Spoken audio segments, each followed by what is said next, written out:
안녕하세요. 옛 이야기입니다. 옛 이야기의 사연을 여러분들에게 읽어드릴 DJ 유진입니다. 구독과 좋아요는 채널 운영에 큰 힘이 됩니다. 꼭 부탁드리며 저는 여러분들의 댓글도 읽고 있으니 댓글도 많은 참여 부탁드립니다. 그럼 오늘의 사연 바로 시작할게요. 안녕하세요. 저는 47세 여성으로 현재 대형 로펌에서 변호사 일을 하고 있습니다. 산부인과 의사인 아버지 덕에 저는 어릴 적부터 하고 싶은 일 다 해보면서 유복하게 자라서 인생에 큰 굴곡이 없었는데요. 그랬던 저에게 5년 전 큰 시련이 닥쳤습니다. 바로 전 남편과 이혼을 했던 일이죠. 저는 평소 성격이 유들유들해서 주변 친구들에게도 너는 너무 무르다, 순하다 하는 등의 이야기를 많이 들을 정도였습니다. 웬만한 일은 무던하게 넘어가는 제가 분노에 차서 남편에게 이혼하자고 선언을 했습니다. 그 이유는 정말 황당하고 기가 막힙니다. 부부싸움은 칼로 물베기라고 하지만 믿음이 깨지는 순간 아무것도 남지 않는 관계라는 걸 그 일로 인해 뼈저리게 느꼈습니다. 이혼 당시에는 육체적으로나 정신적으로나 너무 지쳐 있었는데 시간이 흐른 지금은 정서적으로 안정돼서 괘씸한 전남편에 대한 사연을 풀어보려고 합니다. 전남편과는 소개팅으로 만났습니다.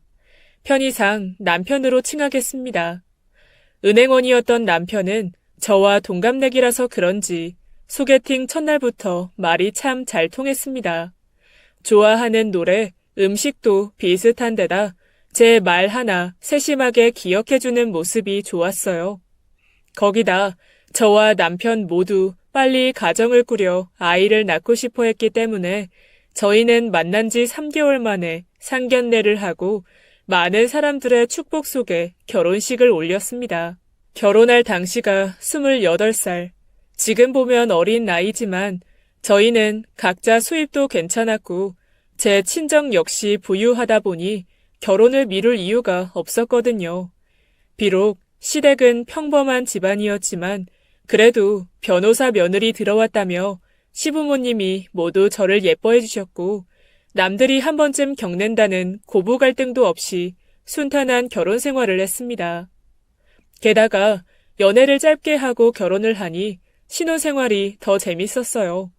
남편과 저는 여전히 알아갈 것들이 많았고 일 끝난 저녁에는 같이 오붓하게 술 한잔 기울이며 도란도란 이야기를 나누기도 했죠. 정말 남부럽지 않은 결혼 생활이었어요. 그렇게 1년 정도 신혼을 즐기고서 30살이 되던 해에 저는 첫째를 출산했습니다. 저와 남편 모두 평소 아이라면 사족을 못 쓸 정도로 지나가는 아이만 보면 귀여워했던 터라 첫애에게 애정을 많이 쏟게 되더군요. 또 저는 전문직이다 보니 언제든지 일터로 돌아갈 수 있어 부담 없이 육아휴직을 내고 아이를 키우는데 전념했습니다. 남편 벌이도 괜찮은 편이라 생활하는 데는 전혀 문제가 없었거든요. 필요하면 도우미를 쓰면 되니 육아가 그리 힘들지도 않았습니다. 오히려 아이와 오랜 시간 교감하는 게 너무 좋았고 아이 덕에 집안은 늘 웃음소리가 끊이질 않았습니다. 저는 형제가 많은 집안이고 서로 우애가 좋아 자식 욕심이 많았습니다. 제 아이에게도 서로 의지할 수 있는 형제들이 있으면 좋겠다는 생각에 첫째가 1살이 조금 지났을 때쯤 두 번째 임신을 했습니다. 예상치 못했는데 초음파 검사 결과 쌍둥이. 그렇게 저는 순식간에 새 아이의 엄마가 되었더군요. 아직 첫째가 어리기도 하고 육아를 할 때 한 번에 이어서 하는 게 좋을 것 같다는 생각에 4년 동안 이어서 휴직을 했습니다. 이때 남편과 관계가 조금 삐그덕거리긴 했어요. 여보, 육아휴직 그렇게 꽉 채워서 할 필요 있어? 그게 무슨 의미야? 쓸 수 있으면 육아휴직 다 채워야지. 아무래도 육아휴직 쓰면 우리 생활비도 그렇고 전보다 좀 그렇잖아. 우리 애들도 많아서 돈 바짝 벌어놔야 하는데. 에이, 그래도 지금 우리 형편이면 충분한데 왜 그래? 저번에 우리 엄마가 자기 용돈도 주셨잖아. 너무 걱정 마. 나는 육아휴직하면서 애들이랑 더 오래 있고 싶어. 그건 그렇긴 한데. 평소 제 의견이면 웬만하면 다 따르던 남편이 제가 긴 시간 휴직하는 걸 못마땅해 하더라고요. 남편 수입도 괜찮고 저 역시 언제든 일을 시작할 수 있는데도 남편의 그런 태도가 잘 이해되진 않았습니다. 게다가 결혼 후에도 친정에서 아기 키우는 데 쓰라며 종종 용돈을 보내주셔서 생활비가 부족할 일은 없었거든요. 어쨌든 이미 휴직에는 냈고 제가 아이 키우는 데 집중하고 싶다고 하니 남편도 더 터치하지는 않았습니다. 이후 저는 새 아이를 열심히 키우다가 복직을 하여 일을 시작했습니다. 그렇게 무난한 결혼 생활이 이어지나 했어요. 그러던 중 제가 39살이 되던 해 주기가 되어도 생리를 하지 않고 아랫배도 찌뿌듯해서 병원을 가보니 임신이라고 하더라고요. 당황스럽긴 했지만 그간 아이를 키우면서 자식이 주는 기쁨을 충분히 알게 됐기 때문에 늦둥이 소식에 반가움이 더 앞섰습니다. 소식을 듣자마자 친정에 알리니 역시 굉장히 기뻐해 주셨습니다. 저희 아이들도 막내 동생이 생긴다니 신기해했고요. 그런데 남편은 조금 이상했습니다. 남편에게 임신 소식을 알리자 지나치게 놀라더군요. 뭐? 당신 임신했다고? 아이, 정말이야? 병원 어디 갔는데? 거기 의사가 뭐 잘못 본 거 아니야? 다른 병원이라도 가봐야 하는 거 아니야? 저희 애들 가졌을 때 진료받았던 의사 선생님께 다녀온 건데 예전에는 여기 병원이 제일 낫다고 하더니 이번에는 의사 말을 못 믿겠다는 둥 전에 입원했을 때도 찜찜한 구석이 있었다는 둥 말도 안 되는 소리를 하더라고요. 제가 초음파 사진까지 보여주자 그제야 받아들이는 듯 했어요. 비록 표정은 여전히 떨떠름했지만요. 임신 소식이 당황스럽긴 해도 기뻐해 줄 줄 알았던 남편의 반응이 조금 실망스러웠습니다. 그래도 그땐 제가 임신하기에는 나이가 좀 있어서 많이 놀란 건가 하고 대수롭지 않게 여겼습니다. 남편도 말로는 잘 키워보자고 했고요. 문제는 늦둥이를 임신한 사실을 밝힌 후부터 남편의 행동이 묘하게 바뀌기 시작하는 겁니다. 예전에 새 아이를 임신했을 때는 손 하나 까딱 안 해도 될 정도로 하나부터 10까지 세심하게 챙겨주던 남편이 이번에는 늦둥이에 대해 무관심한 태도를 보였습니다. 여보, 미안해. 오늘 중요한 약속이 잡혀서 또 늦을 것 같아. 또? 벌써 며칠째야. 나 내일 병원 검진도 가야 되는데. 내일은 제 시간에 퇴근할 수 있는 거 맞지? 예약 빡빡해서 새로 잡기 어렵단 말이야. 그게 내일도 중요한 분들 모시고 식사가 있어서. 여보, 이번 일만 잘 끝내면 금방 승진도 할 수 있을 것 같거든. 이번만 봐줘. 대신 내가 주말에 당신 먹고 싶은 식당 데려가 줄게. 집에 늦게 귀가하는 횟수가 잦아지고 산부인과 검진도 어떻게든 같이 와주던 사람이 이번에는 회사 일이 많아서 도저히 시간을 빼기 어렵다며 저 혼자 병원을 보내기도 했어요. 그래도 평소 저한테 성실히 하던 남편이기에 저는 가능한 한 남편의 입장에서 이해해 보려고 했죠. 요즘 회사 승진 문제로 남편이 많이 스트레스 받긴 했거든요. 밤늦게 귀가하는 날이면 술 냄새를 풍기는 걸 보니 이래저래 술집에 가서 접대해야 하는 일도 많았던 것 같아요. 저도 변호사 일을 하며 사회생활로 어쩔 수 없이 그런 술집에 가야 하는 경우를 자주 봤기 때문에 신경은 쓰였지만 별 말은 하지 않았습니다. 그간 결혼 생활을 하며 봐온 남편은 딴짓을 할 사람은 아니었거든요. 거기다 주말에 집에만 붙어있던 사람이 갑자기 취미생활이다 뭐다 하며 쏘다니는 것도 늦바람이 들어서 그런 거겠거니 했습니다. 다소 늦은 나이에 다시 처음부터 육아를 해야 하니 아이가 태어나기 전에 즐길 걸 다 즐겨보려고 하는 것일 수도 있다고 생각했어요. 그래도 막상 아기가 태어나면 예뻐해 줄 거라고 믿었죠. 아이고 내 새끼, 눈, 코, 입 지 엄마 쏙 빼닮은 것 봐. 이래서 늦둥이 하나보다. 얘 어쩜 이렇게 예쁘니? 어휴, 얘 웃는 것 좀 봐라. 눈도 못 뜨는 애가. 엄마, 애기가 나 쳐다봤어. 내가 오빠인 거 알아보나 봐. 완전 신기해. 아들만 셋이었는데 막내딸이 태어나니 온 가족의 사랑을 독차지할 수밖에 없었어요. 다행히 아들들도 머리가 좀 컸다고 막내를 낯설어 하기보다는 조그마한 손을 이리저리 건드려보며 신기해하고 귀여워하더라고요. 분유를 먹여보겠다고 자기들끼리 실랑이를 벌이기도 했죠. 친정 시댁도 너나 할 것 없이 매일 저희 늦둥이 사진 좀 보내달라고 연락을 독촉하질 않나 하루가 멀다 하고 아기 옷을 바리바리 보내주시기도 했네요. 늦은 나이에 출산해서 고생 많았다고 한약도 여기저기서 선물 받고 친구들도 종종 저희 집에 와서 저 대신 막내를 돌봐주기도 했습니다. 저희 막내를 이렇게나 사랑해주는 사람들이 많아서 저까지 참 행복하고 즐거웠습니다. 그러나 문제는 단 하나, 남편이었습니다. 아이를 바라보는 남편의 눈에 사랑이 담겨 있는 것 같아 보이지 않았어요. 그래도 10년을 같이 살았는데 그 정도는 감으로 느낄 수 있잖아요. 말로는 예쁘다 하는데도 인위적으로 느껴지는 그런 목소리요. 게다가 지난번 쌍둥이 임신하고 육아 휴직을 냈을 때처럼 또 태클을 걸더군요. 당신 몇 년 차 변호사인데 이번에는 육아휴직 짧게 쓰고 사무실 개업 알아보는 거 어때? 다른 동기들은 이제 슬슬 퇴사하고 개인 사무실 차리지 않아? 왜 또 그 얘기야. 내가 알아서 할게.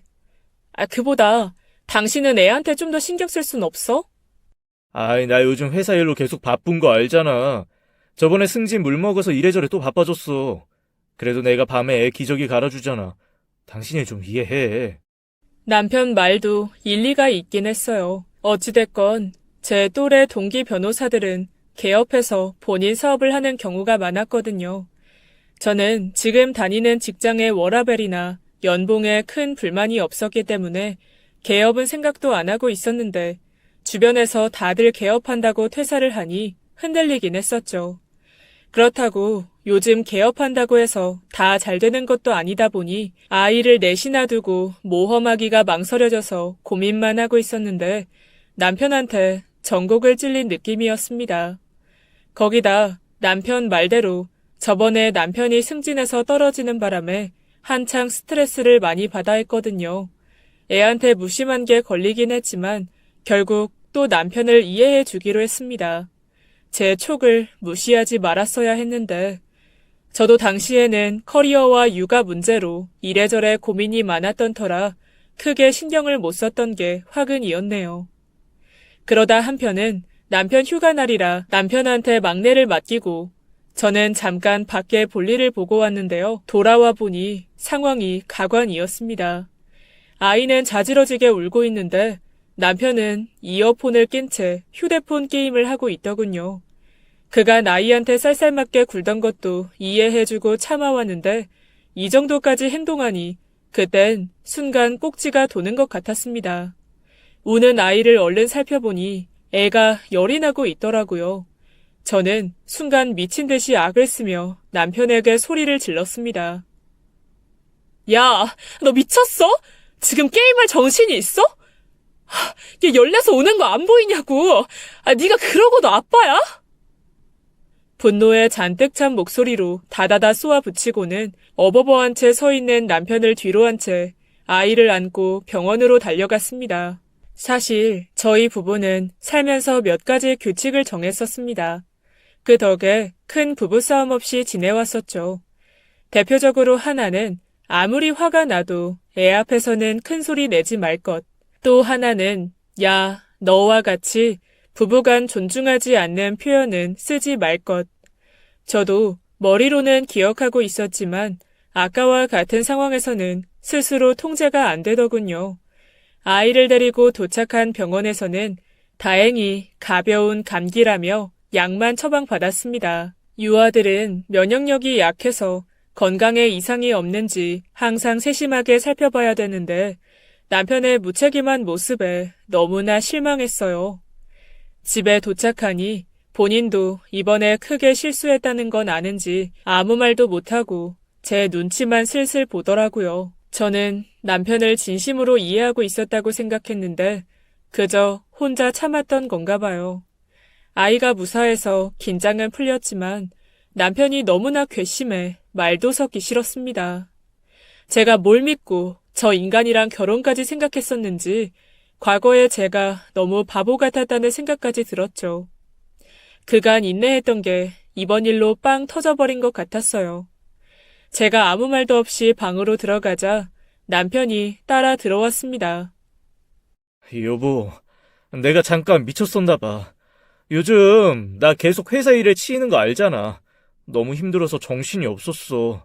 앞으로 다시는 안 그럴게, 진짜로. 나 우리 애들 너무 사랑하는데 오늘은 진짜 힘들어서. 대꾸도 않고 등을 돌리자 뒤에서 훌쩍이는 소리가 들리더군요. 남편이 우는 모습은 그때 처음 봤습니다.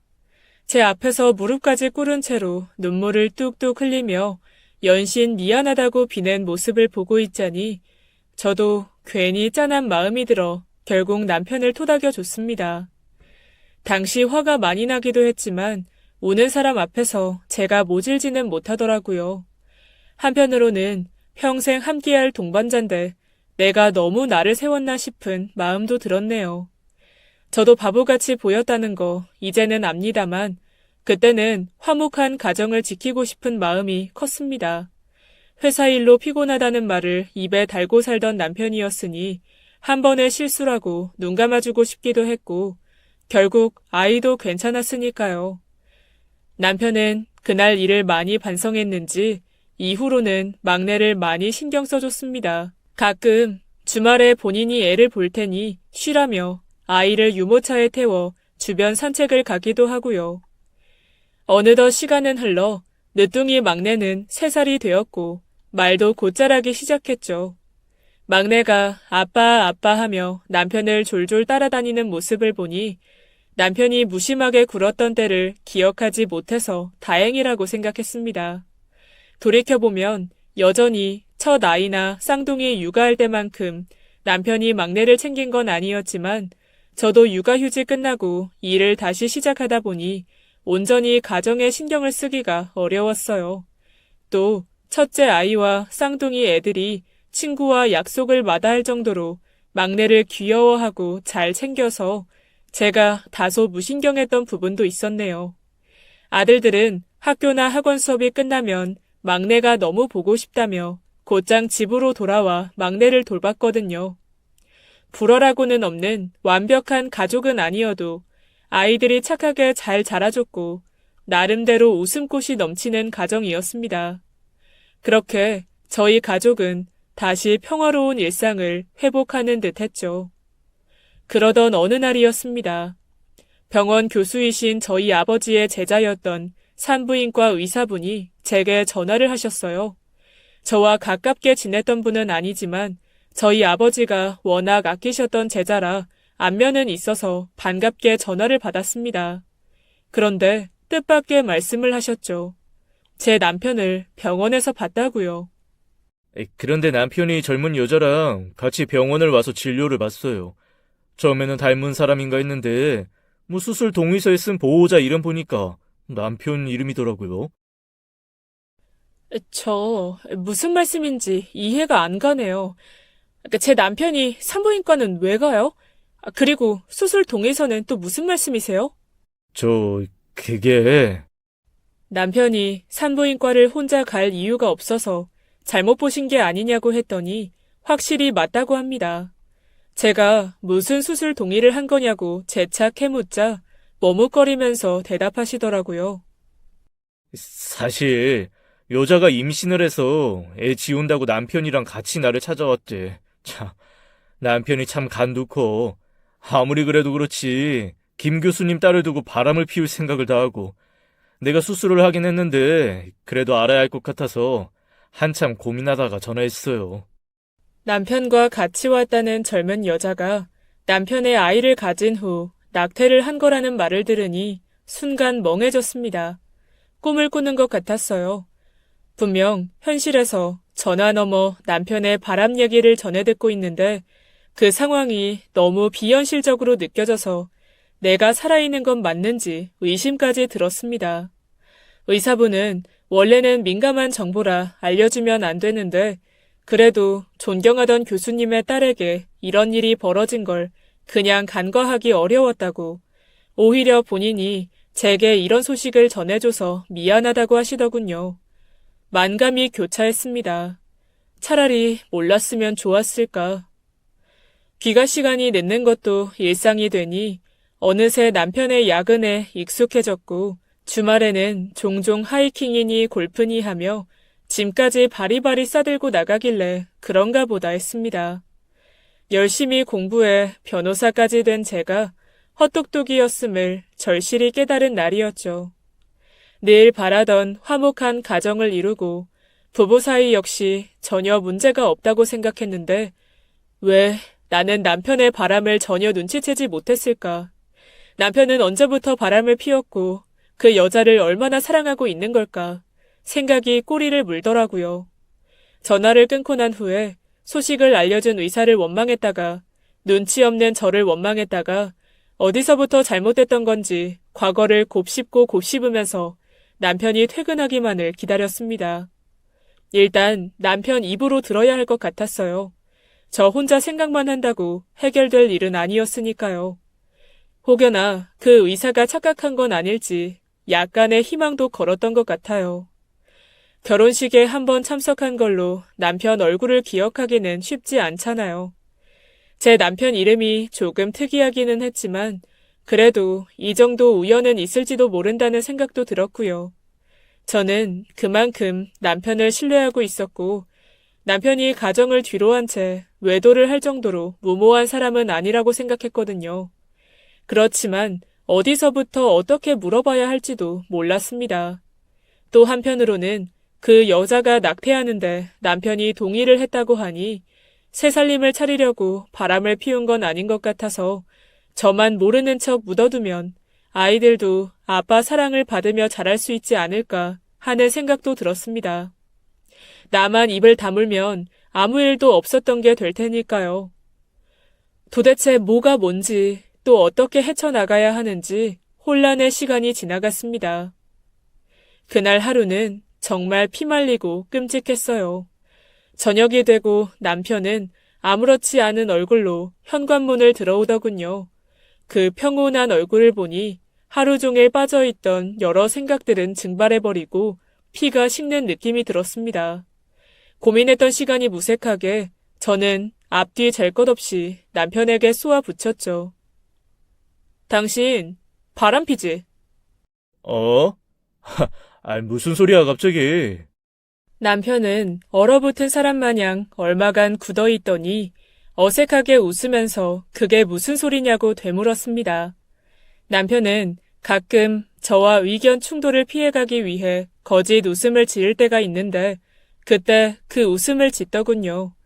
머리로는 부정하고 싶지만 몸은 직감했습니다. 남편이 지금 거짓말을 하고 있다. 남편은 그동안 바람을 피워왔다. 지금껏 저는 남편만 바라보며 사랑에 결실인 아이들을 성심성의껏 키워왔는데 이렇게 뒤통수를 치다니요. 늦둥이가 생기는 바람에 주변에서 인꼬 부분이 여전히 신혼이니 뭐니 하는 소리를 들어 속으로 뿌듯해했던 제가 마주한 현실은 남편의 바람이었습니다. 그 순간 눈물이 펑펑 쏟아졌습니다. 어떻게 서 있었는지도 모르겠어요. 어쩌면 바닥에 주저앉았을지도 몰라요. 정확히 기억은 나지 않지만 저는 아버지 제자로 있던 의사가 다 말해줬다고 상간녀 애까지 뵀던 거 다 안다고 두서없이 울부짖었어요. 그제야 남편은 시인하더라고요. 저는 전에 그랬던 것처럼 남편이 눈물로 사죄할 줄 알았습니다. 그런데 남편의 반응은 가관이었습니다. 그래. 당신 말이 맞아. 다른 여자랑 눈 맞았어. 근데 당신도 바람 피웠잖아. 내가 모를 줄 알아? 나는 그걸 지금까지 덮고 살아왔는데 당신은 뭐가 그렇게 뻔뻔해. 당신이나 나나 똑같으니까 그냥 없던 일로 하자고. 나도 곧 그 여자 정리할 테니까.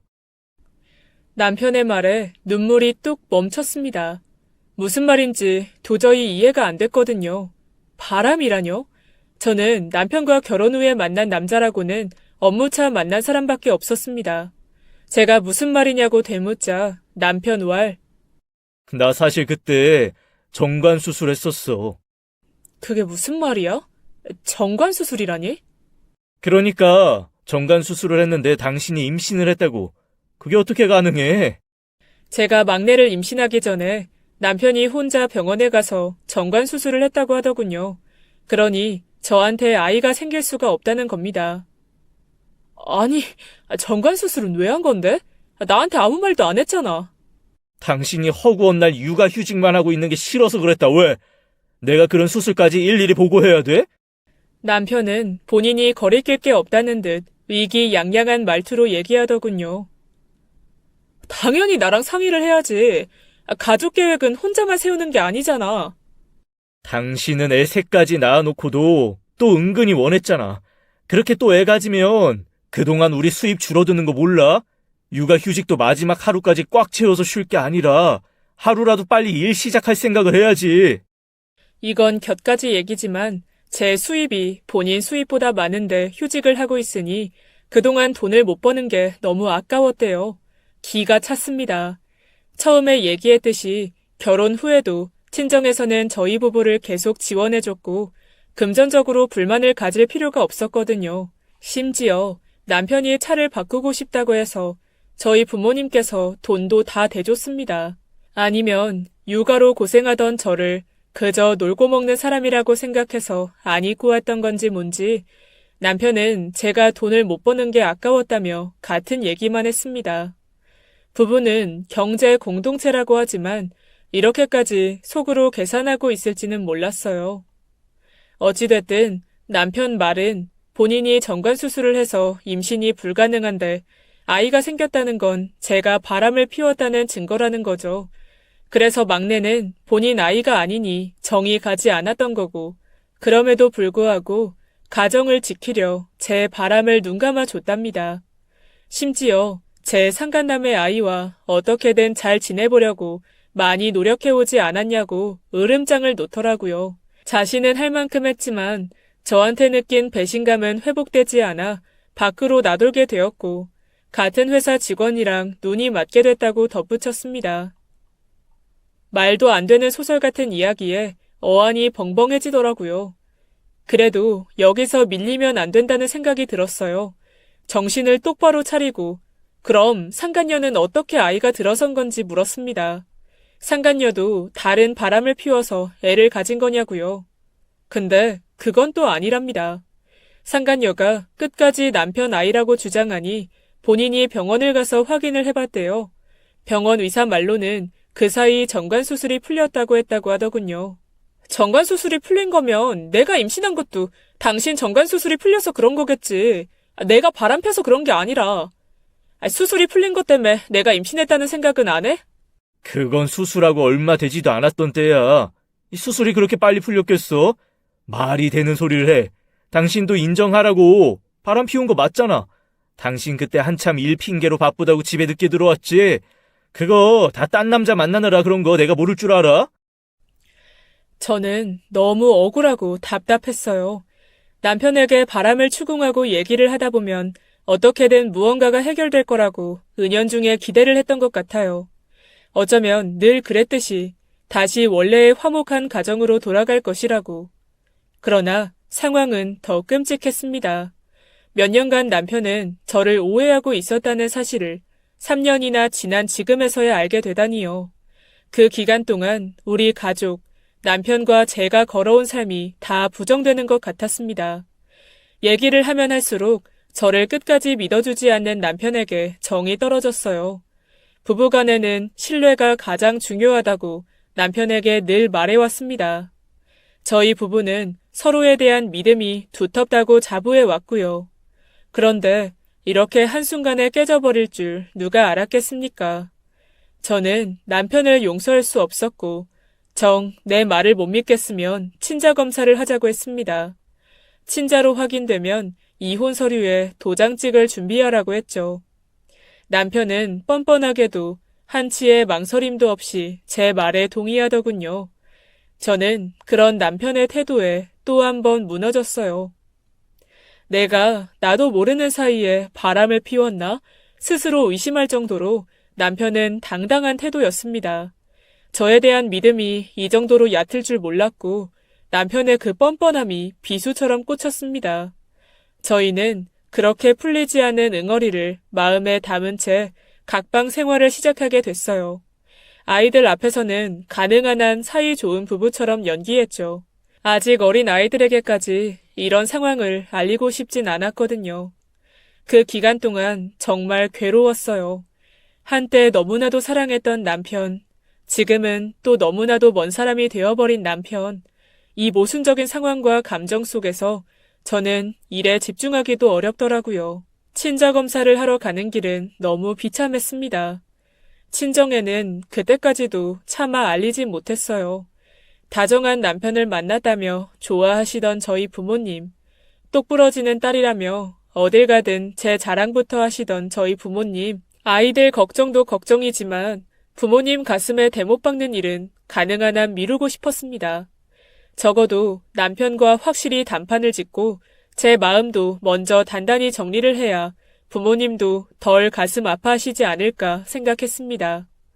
혼자 소가리를 하느라 스트레스성 위염에 탈모까지 오고 너무나 고통스러운 시간이었네요. 얼마 후 친자검사 결과가 나왔습니다.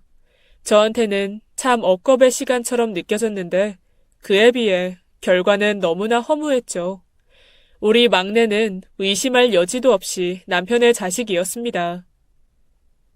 여기 검사 결과 보이지? 뭐? 내가 바람을 피워? 당신이야말로 말이 되는 소리를 정도껏 해야지. 당신이 내가 바람 피웠다고 철석같이 믿길래 말이 안 통하겠다 싶어서 그동안 참고 있었는데 결과 보니까 어때? 당신 할 말 있어? 결과를 확인한 남편은 사색이 되더군요. 지난번 위기양양하고 뻔뻔한 태도에서 180도 달라져 제게 싹싹 빌기 시작했습니다. 이 여보 미안해. 아니 나도 사실 당신이 그럴 리가 없다고 생각을 했거든. 그래도 내가 수술을 했으니까 아무리 그래도 수술이 그렇게 빨리 풀릴 리가 없잖아. 당신이라도 그렇게 생각이 들 수밖에 없었을 거야. 근데 그건 내가 진짜 몰라서 그랬어. 나 그 여자랑 절대 연락도 안 해. 우리 다시 대화로 풀어보면 안 될까? 저도 모르게 탄식이 나오더라고요. 정관 수술이 풀렸을 거라 전혀 의심하지 못한 남편. 그럼 거의 10년을 같이 산 아내는 왜 그리 쉽게 의심했을까요? 소개팅에서부터 시작된 인연, 4명의 아이들과 오순도순, 나이 들어서까지 화목하게 여생을 살아갈 줄 알았는데 남편의 말도 안 되는 의심으로 일이 이렇게나 꼬이게 될 줄 몰랐습니다. 본인의 정관 수술이 잘못된 걸 의심을 한 번이라도 했다면, 그래서 수술 결과를 확인이라도 했다면 상황이 달라졌을까요? 애초에 그렇게 생각할 남편이었다면 바람도 안 피웠을지도 모르겠습니다. 어쩌면 남편은 제가 뭘 했어도 바람을 피웠을 남자였을 수도 있죠. 게다가 바람 피우는 버릇은 절대 못 고친다는 말도 있잖아요. 이미 신뢰가 깨진 상황에서 남편이 이전에도 바람을 피웠을 수도 있고 또 앞으로 바람을 피우게 될지 모른다는 생각이 들었습니다. 무엇보다 남편은 저뿐만 아니라 저희 아이들, 가족까지 배신한 것과 다름없었습니다. 저희 부부가 제 1순위로 정했던 가정에 충실하자는 규칙을 깨버렸으니까요. 이제서야 남편이 막내에게 보였던 묘하게 괴리감 있는 태도가 하나둘 생각났습니다. 막내가 안아달라고 손을 뻗을 때 입가에는 미소를 띄었지만 머리만 툭툭 쓰다듬고 가던 남편의 모습, 아이들 생일은 매년 잊지 않고 달력에 적어두던 사람이 막내 생일은 깜빡했다며 머쓱하게 웃던 표정. 어쩌면 막내 딸아이도 다른 형제들과 다른 취급을 받는다는 걸 알았을지도 모르겠습니다. 딸이 유달리 아빠에게 관심을 갈구하고 사랑을 받고 싶어 했던 것도 그런 이유에서 비롯된 것 같아 마음이 찢어질 듯 아팠습니다. 거기다 예전에 아이가 아팠을 적 방치한 후 제게 눈물까지 흘리며 사과했던 일은 뭔가요? 겉으로는 반성하는 척 빌면서 속으로는 앙심을 품고 있었다는 생각에 소름까지 돋았습니다. 남편이 가증스러웠습니다. 생각을 하면 할수록 저희 아이들에게도 몹쓸 짓을 했다는 죄책감에 남편을 더더욱 용서할 수가 없었습니다.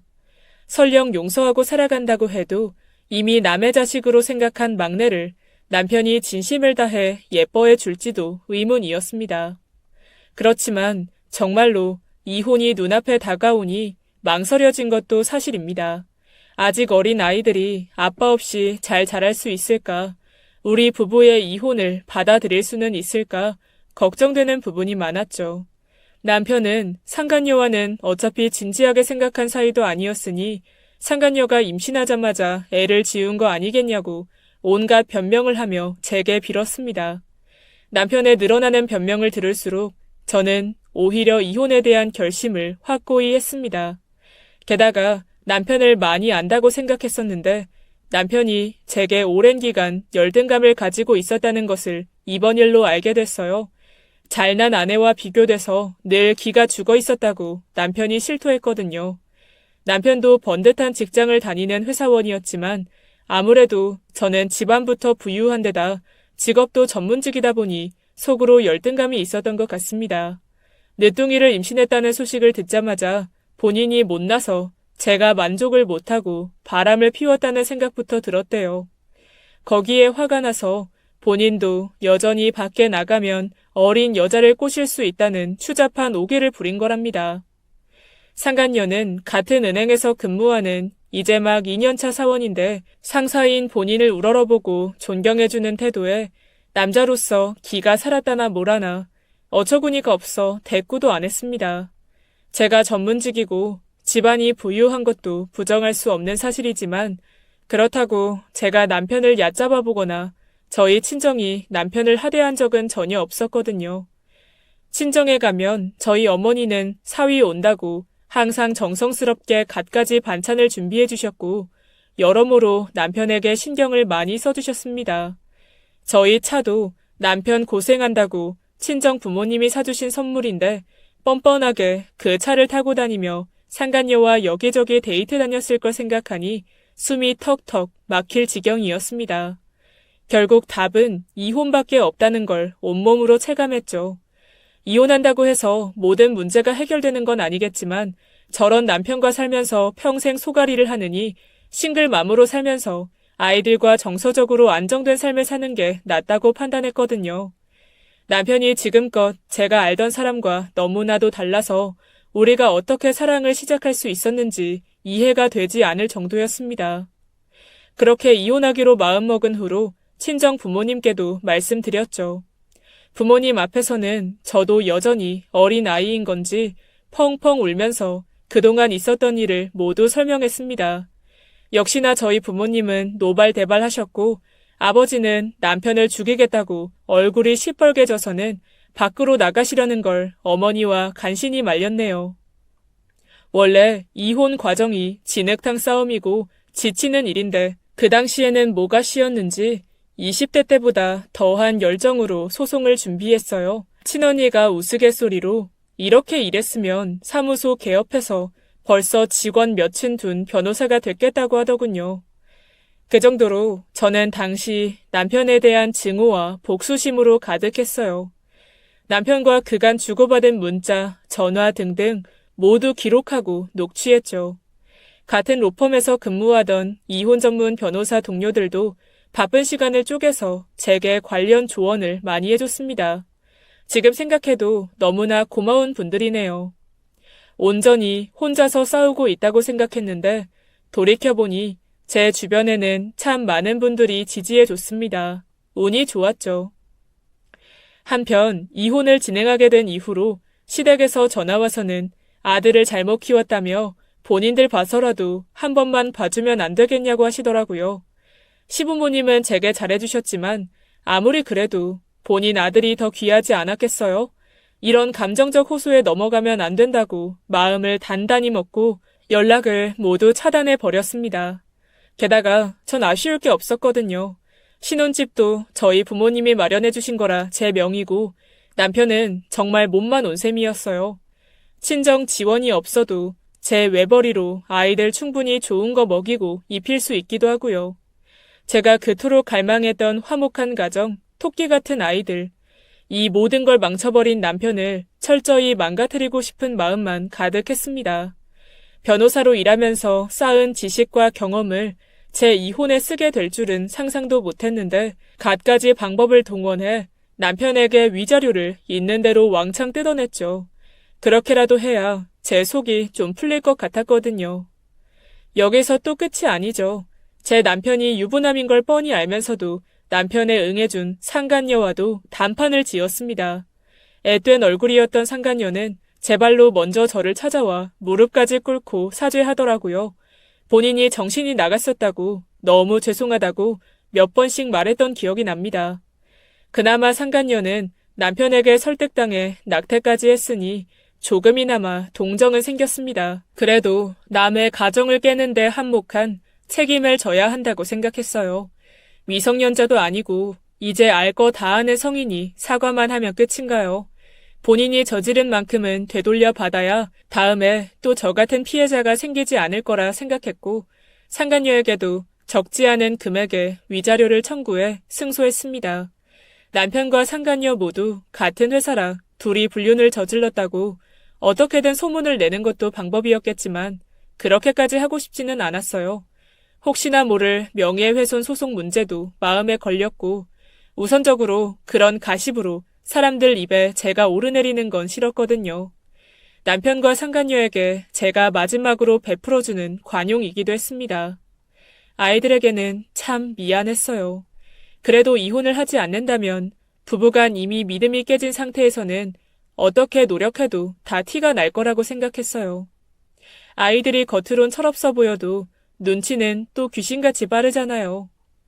남편에게 양육권도 다 빼앗아 왔기 때문에 아이들이 아빠의 갑작스런 부재를 어떻게 받아들일 것이며 또 이를 어떻게 설명해야 할지도 난관이었습니다. 그래도 아이들에게는 아빠에 대한 증오심을 심어주고 싶진 않았어요. 언젠가는 저희가 헤어진 이유를 자연스럽게 알게 될지 모르지만 아이들에게 부부라도 언젠간 헤어질 수 있는 거라고, 그게 절대 나쁜 게 아니라고 제 선에서 나름대로 충분히 설명을 해주었어요. 제가 아이들 앞에서 당당하다면 아이들도 아빠의 부재를 심각하게 느끼지는 않을 거라는 생각도 들었습니다. 이후 남편한테는 캐리어 하나 주고 나가라고 했습니다. 남편은 더 이상 빈다고 해도 제가 눈 하나 깜짝하지 않는다는 걸 받아들였는지 별말 없이 조용히 나가더군요. 제 앞에서 상간녀와 바로 헤어지겠다 어쩐다 하더니 갈 곳이 없었는지 상간녀 집으로 갔다는 얘기를 들었습니다. 참 어이가 없었지만 이제는 제 알바가 아니니 신경 껐죠. 둘이 지지고 볶든 마음대로 살라고요. 그렇게 저희는 10여 년이 넘는 결혼 생활을 뒤로한 채 이혼을 했습니다. 당시 제 나이는 42, 아직 젊다면 젊은 나이였지만 싱글맘으로 아이 넷을 키우는 게 조금 두렵긴 했습니다. 그래도 제 소식을 들은 주변 친구들은 저를 한마음으로 응원해줬고 친정 역시 든든한 지원군으로 저를 많이 도와줬어요. 첫째, 둘째, 셋째 아이들이 막내에게 아빠의 빈자리를 채울 수 있도록 더 많은 애정을 쏟아주었고요. 생각해보면 어차피 막내는 아빠의 사랑이 필요 없었을지도 몰라요. 임신했을 때부터 남편에게 환영받은 존재가 아니었으니까요. 제가 그만큼 사랑을 더 주고 있으니 막내도 앞으로 잘 자라줄 것이라 믿고 있어요. 한참 뒤에 들려온 소식에 의하면 남편은 결국 상간녀와 헤어졌더라고요. 남편이 위자료로 탈탈 털리고 거의 빈손으로 버림받아 왔으니 상간녀 눈에도 남편이 전처럼 멋진 상사로 보이지 않았겠죠.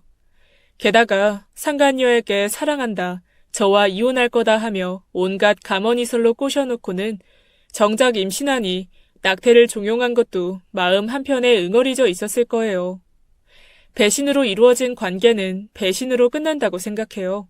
뻔한 결과를 예상하지 못한 어리석은 인간들의 말로라고 할 수 있죠. 꽤 오랜 기간 결혼 생활을 유지했다고 겹치는 지인이 많아 상간녀와 헤어진 이후에 남편 소식도 간간히 전해들을 수 있었습니다. 저와 이혼 후에 회사에서 승진도 하며 나름 승승장구하던 남편은 구조조정으로 45살의 나이에 명예퇴직을 했다고 하네요.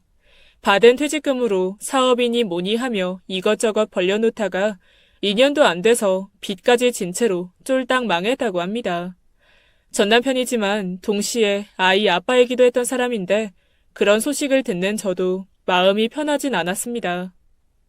그래도 한편으로 생각해보면 늘 마음 깊은 곳에 열등감을 지니고 있던 남편이 저랑 결혼 생활을 유지하는 중에 명예퇴직을 당했다면 그 열등감이 더 커졌을 거예요. 어쩌면 더 지난한 결혼 생활이 이어졌을지도 모르겠습니다. 그나마도 더 늦지 않게 그 사람의 그릇을 받고 이혼할 수 있었던 거를 다행이라고 생각하고 있습니다. 최근에는 남편은 사업을 망해서 그런 건지 가끔씩 전화가 오더군요. 저는 연락을 일절 받지 않았었는데 전화를 안 받으니 문자까지 하더라고요. 이제는 더 물러설 곳도 없는 건지 철면피를 깔고는 아이들이 보고 싶다, 아이들도 아빠가 필요하지 않겠냐 등등 아이들 얘기를 하며 저와 합치자고 말하더라고요. 이미 아이들은 아빠 없이도 학교 생활을 잘 해주고 있고 저 역시 남편이 필요 없었습니다. 거기다 사업이 망하고 나서 연락해오는 걸 보면 어떻게든 저한테 손 벌려보려고 하는 것 같아 의도도 뻔했습니다. 저는 다시는 연락하지 말라고 답하고는 문자까지 차단해버렸습니다. 그때 상황을 되새기다 보니 다시 욱하긴 하지만 사실 요즘은 누구보다 평온한 일상을 보내고 있습니다. 전 다시 연애도 시작했거든요.